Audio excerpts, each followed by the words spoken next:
Bienvenue sur Invalid Motivation, la chaîne qui peut pousser les invalides au sommet. Aujourd'hui, je vais vous raconter l'histoire de ma rencontre avec Ryan et l'histoire qui en découle. Une histoire qui permet d'avoir une technique pour accéder au bonheur, un bonheur durable. Alors, il faut se remettre un peu dans le contexte. J'ai 12 ans, je suis bien moins confiant que maintenant. Et je passe beaucoup de temps au CDI, la bibliothèque du collège, pour fuir un peu mes problèmes sociaux. Parce qu'en fin de compte, je n'apprécie pas le regard d'autrui envers mon handicap. Et je me réfugiais beaucoup dans les bouquins, ma source de réconfort. Et à la même période, j'ai dû faire une opération qui a conduit à 4 semaines de convalescence. 2 semaines plâtrées en fait, et 2 semaines de récupération. Dans cet hôpital en fait, j'ai rencontré un groupe de 5 enfants. Des enfants atteints de la trisomie 21, dont leur seul but était de me réconforter. Car en effet, j'étais très bien tant que ma famille et mon frère et tout ce que j'aime étaient avec moi, mais après les heures de visite, je me sentais très seul. Et je n'avais pas accès à mes bouquins. Et dû à mon manque de mobilité, ça ne faisait que renforcer mon état de tristesse en fait. Et en fin de compte, après les 2 semaines de plâtré, à ruminer un peu du noir en fait, les 5 enfants invalides qui venaient quasiment tous les soirs pour essayer de me remonter le moral m'ont dit: grand frère JJ, on va te montrer Ryan. Ryan, il est comme toi, il est toujours bouché et il est triste. En fin de compte, on va te le montrer, comme ça vous pouvez jouer ensemble, vous pouvez rigoler ensemble comme nous et faire rire. Alors, la petite Nazira, la plus jeune, après les heures de visite, est venue me voir, accompagnée de toute sa clique. Et en souriant, elle m'a dit: viens, on va tourner pour voir grand frère Ryan. Mais je lui ai dit: tu feras mal à GG. Grand frère GG, il ne peut pas marcher longtemps. Il fait pas loin, viens. En rigolant. Et on arrive dans une chambre. Cette chambre où il y avait un lit. Et une quantité faramineuse de machines en fait. Il y avait un enfant de mon âge, 12-13 ans, brun. Et il avait des yeux de 2 différentes couleurs. Et les enfants, ils se sont rapprochés, pas trop près. Ils ont dit: grand frère GG, grand frère Ryan, excusez-moi, grand frère Ryan, on t'a emmené quelqu'un, c'est pour que tu puisses rigoler avec lui et rire. Il a fait: ah les enfants, vous êtes revenus. Mais en fin de compte, il ne bougeait pas pour regarder les enfants. Il fixait le mur. Il fixait le mur d'en haut en fait. Et parlait comme s'il parlait au vide. Je me suis rapproché et je me suis rendu compte que cette personne était tétraplégique, ça veut dire qu'il ne pouvait pas bouger du tout, mis à part le cou légèrement. Je me suis présenté, je m'appelle Boka Jérémy, je suis à tête un truc et en fin de compte, les enfants m'ont dit de venir te voir. Et il a été très gentil de leur part, il s'est présenté. Il s'appelait, comme je vous l'ai dit, il s'appelait Ryan, il avait mon âge. Il a perdu ses parents à 7 ans dans un accident de voiture. Il était tétraplégique. Suite à cet accident, son corps a été fissuré. Excusez-moi le jeu de mots, mais c'est exactement ça, fissuré. C'est un miracle qu'il était en vie, en fait. En fin de compte, il voyageait beaucoup à travers un caisson, en fait, pour éviter que son état se dégrade, mais pour visiter plusieurs hôpitaux partout en France, en Europe, pour voir des spécialistes liés à cette maladie, pour voir s'ils pouvaient améliorer son état et augmenter son espérance de vie. Et donc, j'ai parlé avec lui, et en fin de compte, pris dans notre discussion, je lui ai dit que je viens d'être loin. Et il m'a demandé directement, avec un sourire et des yeux presque brillants: raconte-moi d'où tu viens, décris-moi d'où tu viens. Et je lui ai dit: oui, mais si je dois te décrire d'où je viens et comment je suis arrivé jusqu'au CHU, ça va prendre longtemps. Il m'a dit: je n'ai rien de mieux à faire et les heures de visite sont passées. Donc je pense que tu es comme moi, que tu n'as rien de mieux à faire. Au moins ça pourra nous divertir. Et avec des mots beaucoup plus enfantins, puisqu'à l'époque on était beaucoup plus jeunes. Et en fin de compte, je venais de cette île, l'île où nous sommes, la Guadeloupe. Donc en fin de compte, j'avais menti. Mais pris dans l'engrenage, je lui ai dit: je vais vous te raconter. Il m'a remercié car il me disait qu'en fin de compte, Il n'a connu rien d'autre que des gens d'hôpitaux, des médecins et des infirmières qui considèrent comme sa seule famille. Alors j'ai commencé à lui raconter l'histoire d'Ulysse, en la modifiant bien sûr avec des mondes d'îles existantes et des créatures aux noms existantes, pour qu'il soit bien plus ancré dans l'histoire en fait. Je l'ai fractionné en plusieurs parties pour que chaque soir, après les heures de visite, que j'allais le voir, que j'allais lui raconter l'histoire. Pris dans l'histoire, pris dans nos aventures et dans notre imaginaire, les 20 autres jours sont passés bien plus vite qu'on ne l'aurait cru.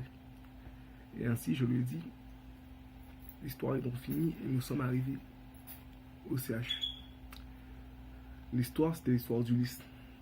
La personne qui voulait revoir sa femme, qui était perdue en mer, qui voulait revoir sa femme, mais que les dieux et toute créature mythologique se mettaient en travers de sa route pour l'empêcher d'y arriver. Ben moi, je me suis incarné dans ce héros. Je lui ai raconté ce récit. Mais en fin de compte, je me suis arrêté au moment où lui découvre la toison d'or. La toison d'or, c'est une fourrure d'un animal qui permettait de guérir tous les maux et toutes les blessures. Dans cette histoire, j'ai incarné la toison d'or comme le CHU, l'hôpital où nous sommes. Et suite à la fin de cette histoire, il m'a dit sacrée aventure.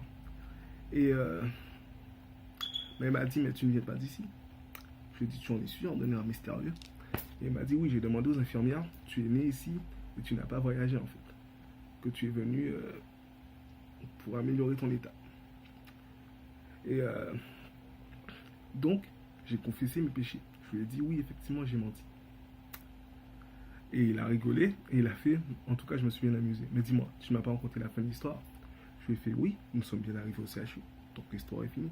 Il m'a dit, non, est-ce que ton état s'est amélioré? Je lui ai dit, avant de venir ici, je ne pouvais pas bouger. Et maintenant, je peux venir te voir chaque soir pour raconter des histoires. Donc en fin de compte, je n'ai pas menti. L'histoire s'est véritablement passée. Il a toussé un bon moment, mais il a bien rigolé.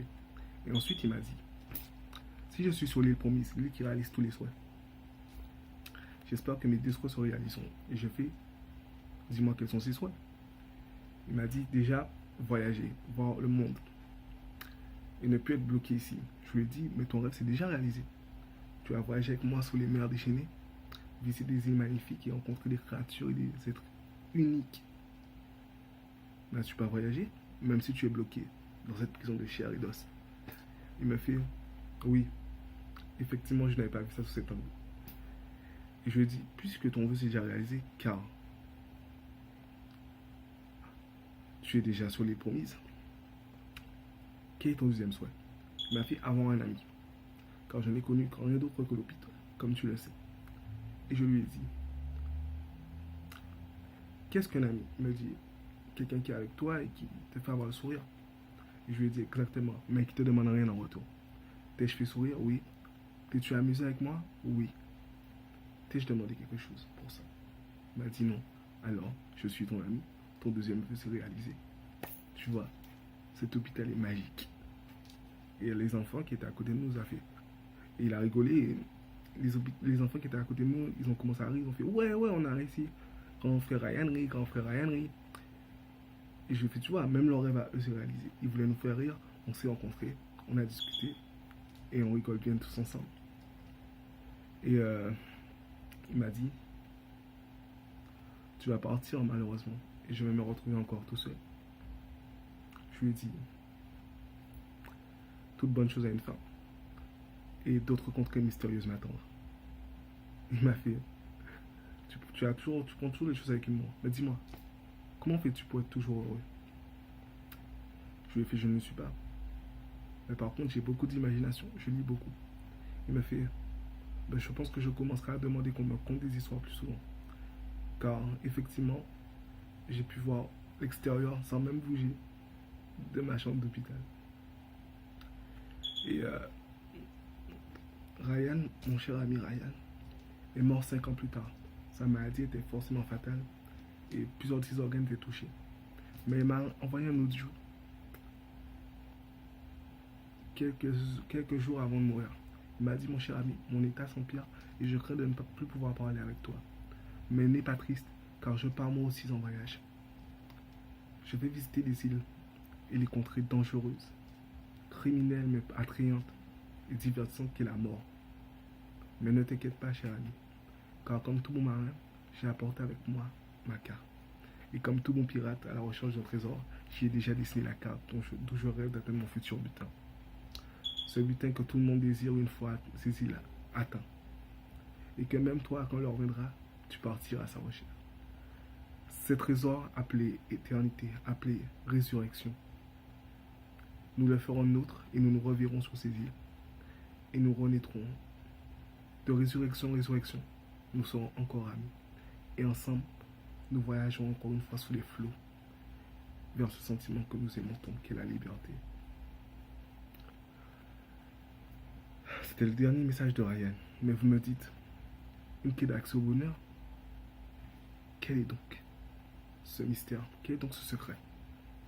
Eh bien, ceci, c'est grâce à une phrase. Quelques mots que Ryan m'a dit juste après que je lui ai conté l'histoire et que nous ayons bien ri tous ensemble avec ses enfants. Il m'a dit, je ne suis pas croyant, mais je remercie toutes les créations mythologiques et tous les dieux mystérieux que tu m'as contés de m'avoir donné des oreilles pour pouvoir t'écouter et des yeux pour pouvoir te rencontrer.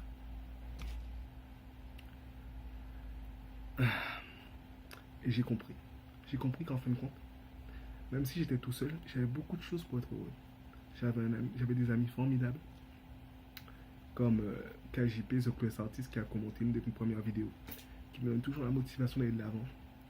Et des projets de plus en plus étonnants. Et c'est justement grâce à lui que vous avez en fait ces vidéos, qui m'a dit de partager mes expériences et pour améliorer le quotidien des gens qui sont invalides comme moi. Et de donner un peu de peps, un peu de courage pour aller de l'avant.